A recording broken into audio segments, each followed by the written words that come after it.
You're listening to 15 Minutes, where we feature community leaders sharing what the rest of us should know but likely don't.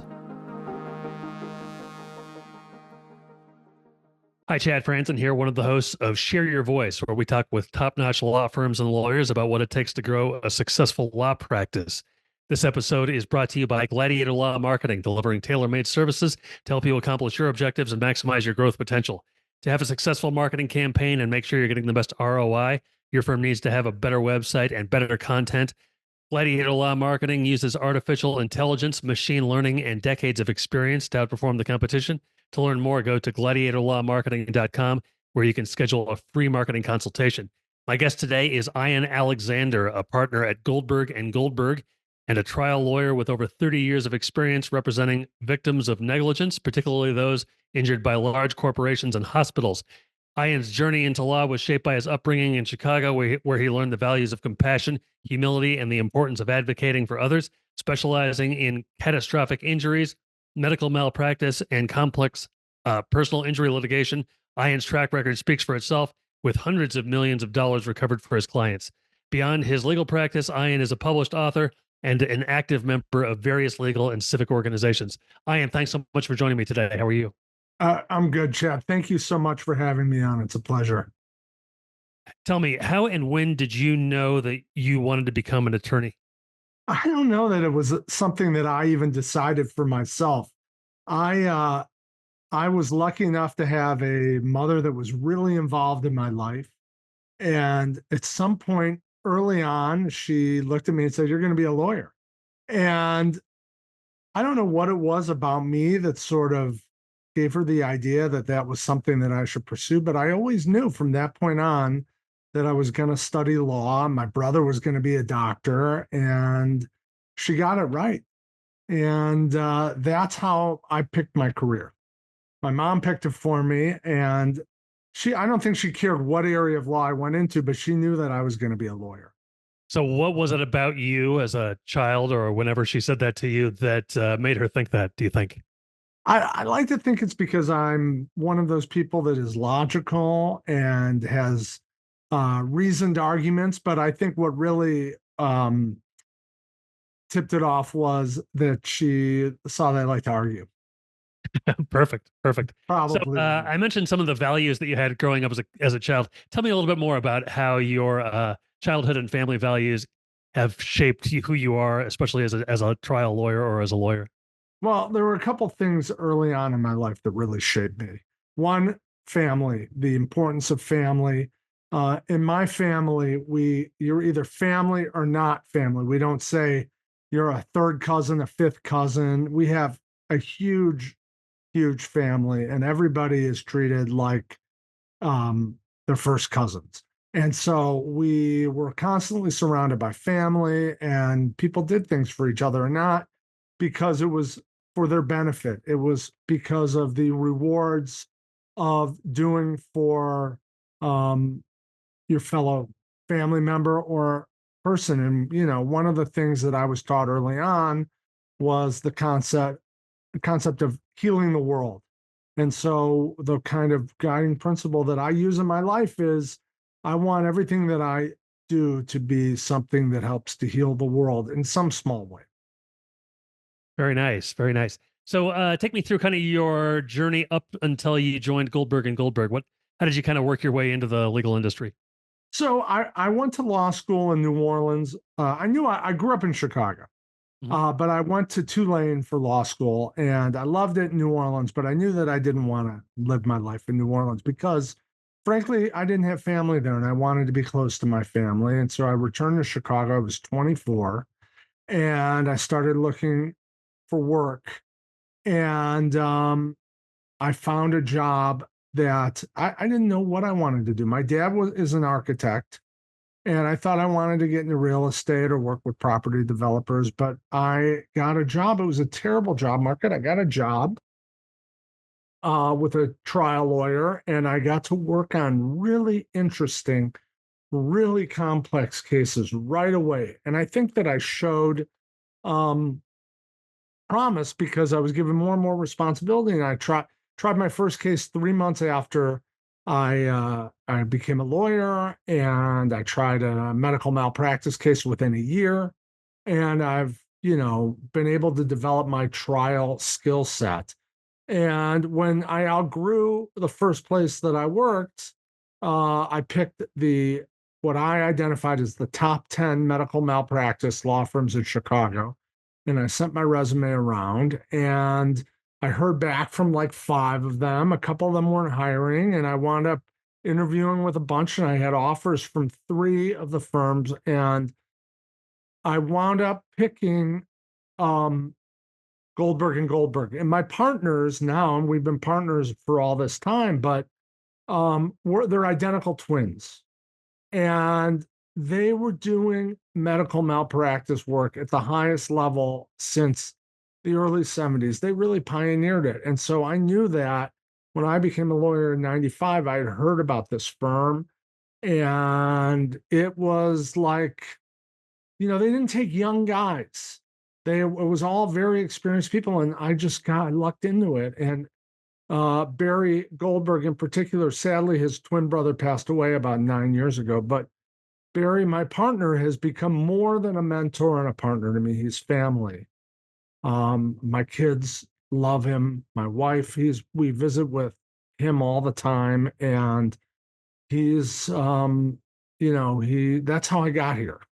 And I'm never going, I shouldn't say this, but I'm never going anywhere. I mean, this is my home. And now, I've been a lawyer almost 30 years. So, and it keeps getting better and better.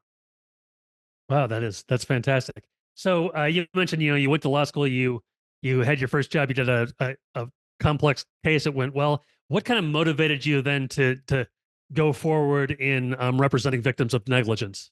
Well, I lucked into that. And then I quickly realized that if you have any type of an entrepreneurial bone in your body and you want to control your own destiny, that the only real job in law that's, a long-term growth possibility is plaintiff's personal injury litigation. And I know there are a lot of lawyers out there that do marketing that are going to say there's marketers and there's trial lawyers.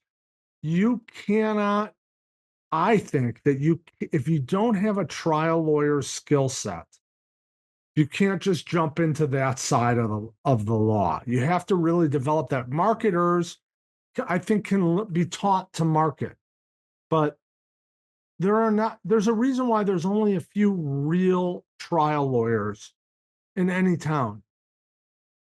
And that's because this is a skill set that's taken me 30 years to develop. Hmm. So you mentioned you had been involved in a complex case right when you got started. You've been involved in other ones in the last 30 years. The Amtrak Bourbonnais train disaster was one of them. Yeah. Can you share some insights into handling these types of complex cases? Well, the first thing that whenever you do a case like uh, MDL, or like any kind of complex or high profile case, anything high stakes, one, you have to check your ego at the door. My partner Barry Goldberg is an absolute legend in the area of law. And he's been practicing for 60 years. He tried a bunch of cases last year. He got a $25 million verdict. He's amazing. And the first thing that he impressed upon me when I was a young lawyer was that everybody's opinion mattered. I remember the first couple of weeks that we were in a meeting or in a deposition, and he dragged me on the hall and he went around there were two or three of us that were sitting in a deposition, and he demanded that I give my opinion about something. And I felt like I was heard. And that has always been my philosophy. Every single person that I work with has a voice and they need to express themselves. I run everything by everybody because, frankly, maybe my point of view is not the point of view of the common person anymore. Maybe I've seen too much, done too much. Maybe I'm too big of a skeptic. Maybe I won't. Maybe I think everything is horrible or things aren't horrible enough. I need to talk to my assistants. I need to talk to the file clerks. I need to talk to my golf coach. I need to talk to whoever, everybody. I need insight from everybody, and that's what we do here. Would you say that that approach maybe distinguishes you as a trial lawyer? Especially maybe in an era where a lot of people claim expertise. Yeah, 100%. I mean, 100%. Listen. Um, a lot of people, a lot of trial lawyers have big egos. And, I get that. And listen, you have to kind of have a big ego to do what we do because you're standing in front of 12 people. And basically, that's what this is about. You have to have the guts and the belief that you're so good at what you do that you can convince 12 people that you're right. Because all that has to happen is one of them disagrees with you and you lose. So you have to be able to convince everybody that your point of view is right, or that if it's not right, it's right enough. And so people have egos, and that I understand that. But I think what separates me and people of my ilk is that we're able to put that aside. That's why things like focus groups are so powerful and listening is so powerful because um, I definitely don't know everything. I mean, if I well, we should have my 15-year-old daughter on here. She would tell you what I don't know. And by the way, she would be right. Have you always have you always taken that approach, or did you have to learn that over the course Oh, of I those had to years? learn it the hard way. I had to learn it the hard way. My first year in practice, first maybe 18 months, I had like 9 secretaries that were assigned to me. And I was a total jerk. And I didn't know how to manage people. And I definitely didn't know how to collaborate. I knew how to work long hours. I knew how to grind. I'm smart. And I had a lot of things, but it took me a while. It took me until probably my early 30s to become a more evolved human being. Was there like an aha moment where you realized that you were a total jerk? Or Yeah, okay. there was, and I'll tell you because I don't always tell this story. Um, when I was 36 years old, and my son, my firstborn son, was 4 months old. I had a heart attack while I was on trial. Mm. And I didn't know what was going to become of me after that. Thank God, my partners, I was blessed with wonderful partners that told me that I could turn my practice into anything that I wanted it to be. I didn't have to try cases. But what I knew that I had to do was let go of a lot of, I don't know what the right word is, but I call it control. I had to be willing to let go of a lot of control and I had to trust people. And so from that moment on, and it's been 20, almost 20 years, I changed the way that I do things. And I wasn't sure I was going to be able to try cases again, but thank God I made an incredible recovery. And I have a supportive family and staff, family at the office. And I made those changes that allowed me, that was my aha moment. I mean, not everybody, but I always say having a heart attack at the age of 36 when my son was an infant was a was the silver lining to to what was a cloudy day, basically. It changed Sure. my life. Yeah, I could definitely imagine. What do you enjoy most about being an attorney? The best thing about being a trial lawyer is giving a closing argument or cross-examining a defendant. That's the most fun that you can have. What I like the best, and I just had this. I last week I represent the family of a brain injured infant. He's 3 years old now. That was born and suffered a hypoxic injury to his brain, and the kid needs 24-hour a day attendant care. And the mom, when we settled the case for $18 million, and we walked out of the mediation, and um, the client was looking at me like she had never looked at me before. All the skepticism and all the doubt about what we were doing, and everything was gone. And I could see that she was completely vulnerable. And she looked at me and said, what's the best part about your job? And I said, honestly, that I can earn a nice living and I can change people's lives one case at a time. I can heal the world, can do my part to heal the world. And I felt like I did that last week, and I do it every day when some injustice, some wrong is righted, some injustice is called, people are called to task. That is that's the best part about this job. Yeah, I'm guessing seeing like joy that you haven't seen in a client up until this point, seeing that joy probably never gets old even after 30 years plus. Never gets old to go to bed at night and say, that kid, that 3-year-old kid who's going to outlive his mother and his grandmother, and nobody's going to be there to take care of him, is going to be able to have somebody looking out for him, whether it's, a court-appointed guardian or people at the bank that are going to manage his funds or 24-hour day attendant care. We did that. We did that. And we didn't do it because anybody could do it. We did it because of our skills and that we are uncompromising when it comes to protecting little kids and brain injured people and the families and victims of wrongful death, widows and orphans. We don't compromise. There might be other ways to do things, but we only know our way. I was taught one way by my mentor, Barry Goldberg, and that's the only way I know. And so So what makes you able to do that? The corporation against, I'm guessing most of the entities you go against have tremendous resources, yet you're willing to, not bend, not break. How are you able to do that?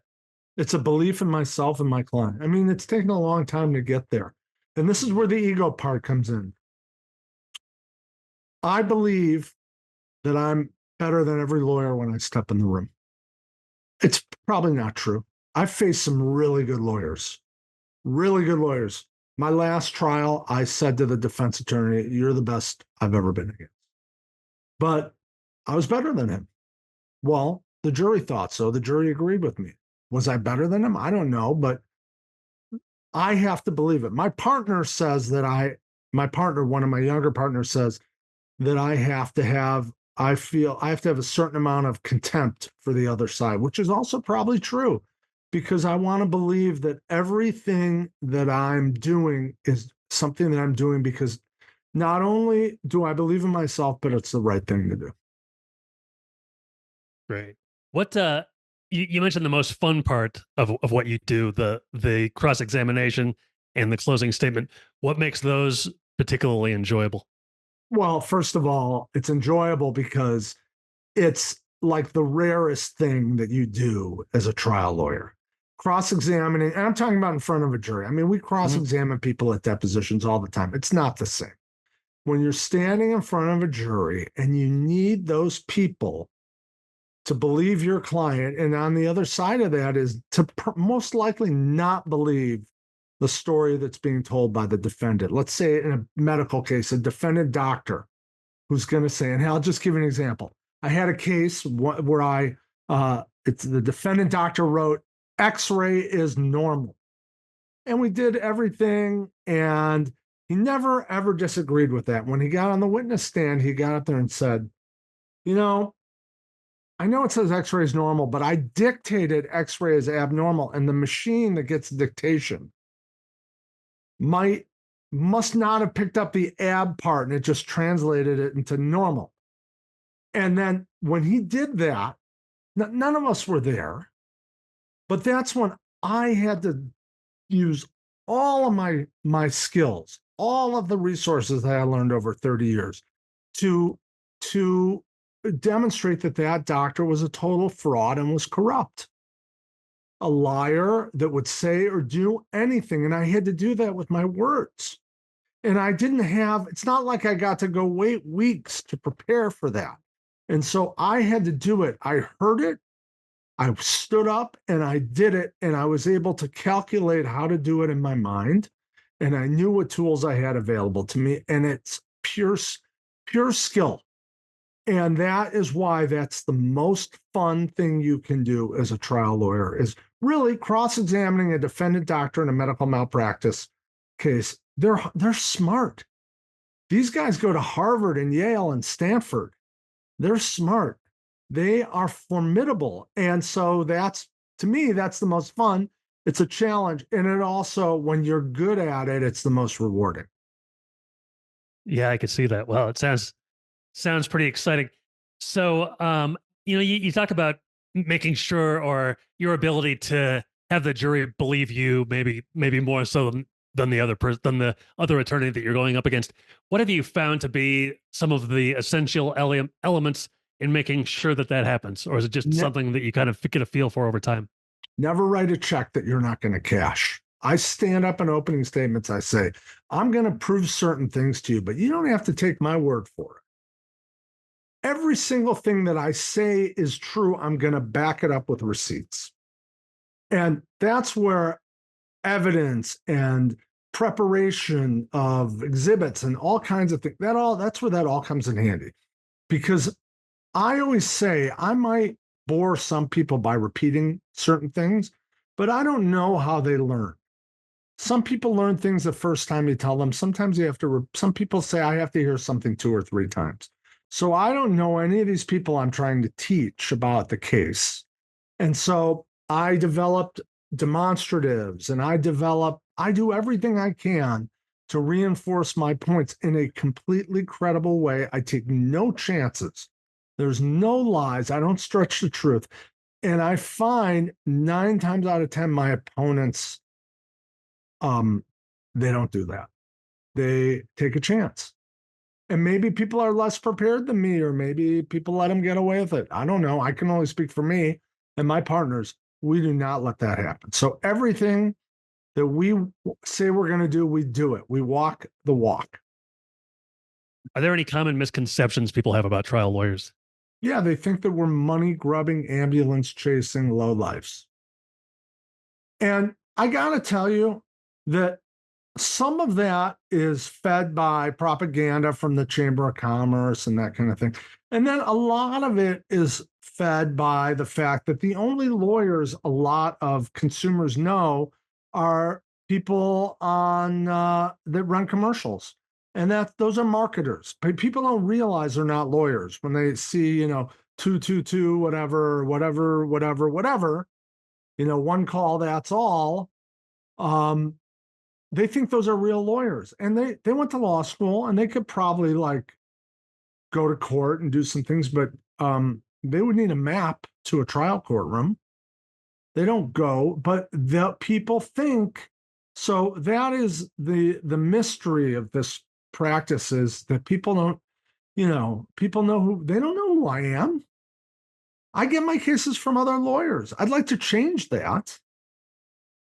I'd like to have more direct outreach to the public, but that's not how it is. So that's the common misconception is that they see these ads from people who make it just about the money, and that is at the core of what we do.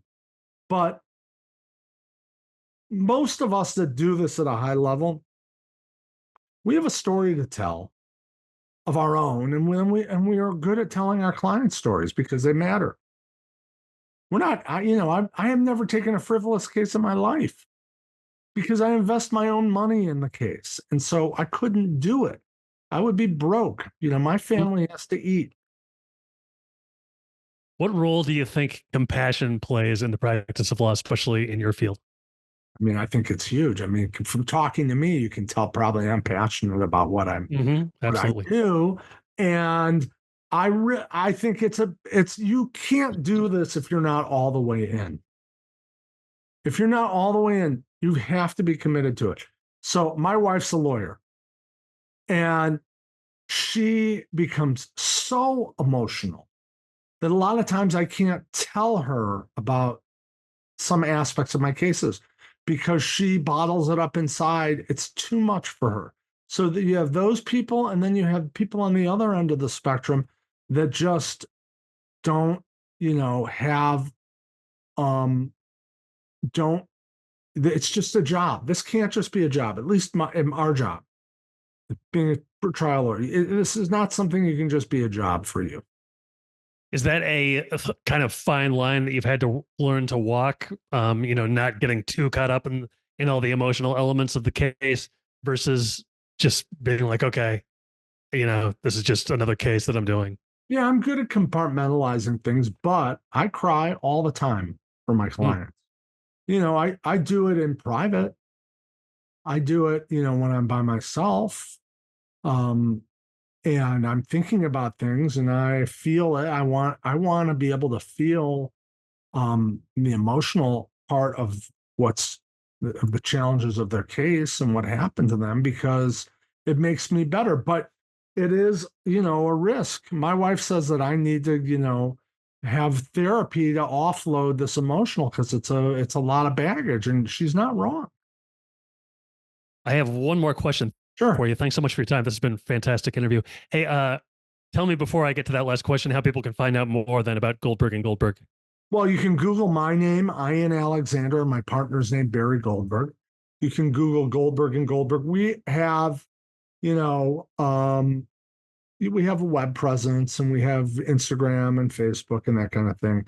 I always say our website is sort of like our online brochure. And the best thing to do is just pick up the phone and call me 312-368-0255 or call my cell 312-399-8660. I pick it up. Anyone that wants to talk to me can call me, text me. I'm happy to hear from you. I we didn't talk about my sex abuse cases, but I've done a ton of sex abuse cases. You can read about the work I did against R. Kelly early on when I was a young pup. It's all online and in you know in the Lifetime documentary, the Surviving R. Kelly. And those people love to call me, and I talk to them all. Victims, I want victims to know that I'm here for them. So if they need to talk to someone, I'll find the time to talk to you. Yeah, that was going to be my last question for you, not necessarily about R. Kelly, but what has been a particularly memorable, time period or one case in your career that it kind of pops to the top of your head when people ask you about it? R. Kelly has dragged on for 25 years, and I've talked a lot about it in various formats, so I won't really talk about that. The thing that I am the proudest of that I've done is represent babies that are the victims of medical negligence at the time of their birth, and that are victims and never had a life without a brain injury and their families. So that's what I'm proudest of because those are the most helpless people in the world. And nobody knows where to turn to. Nobody knows where to turn because mom and dad don't get an explanation when it happens, what happened. Everybody kind of brushes it under the rug or covers it up or acts like they don't know why um, a brain injury happens at the time of birth. But there's pretty good science on the causes of cerebral palsy. And an old friend of mine recently said to me, cerebral money doesn't change cerebral palsy. We need advocacy for inclusion because these children turn into adults. And I agree with that. All money can do is help people survive. It can help them get the kind of care they need and the therapies. But, you know, the changes that I'm proudest of the changes in people's lives, especially these brain injured kids and their families. I guess based on that, one more question then. What advice would you give to people who go into a hospital? I'm sure that's kind of an exciting occasion, especially if you're a first time parent or whatever. You're assuming everything is going to go fine and nothing's going to go wrong. What advice would you give to parents who are first timers, maybe going into it or coming out of it if they suspect something has gone wrong? Chad, remind me that you said the name of this podcast. Say it one more time, will you? Share your voice. Share your voice. That's the advice I would give to parents. Use your voice, share your voice. It's crucial to advocate for yourself, not just in a hospital, but that's a very important place. Ask questions, talk to people before you go in. If something bad happens or you have concerns afterwards, share your voice so people know they're not alone. I mean, for too long, people have been embarrassed, have been ashamed of things that happened to them, don't want to discuss. I don't believe in that. And so you are in a hospital, you are entitled to answer. Share your voice, use your voice, talk to people. Okay, great. Hey, Ian, it's been fantastic to talk to you. Thank you so much. Really appreciate Great your meeting time you, and Chad. all of your insights. Appreciate it. Thanks. So long, everybody. Bye. Thanks for listening to 15 Minutes. Be sure to subscribe, and we'll see you next time.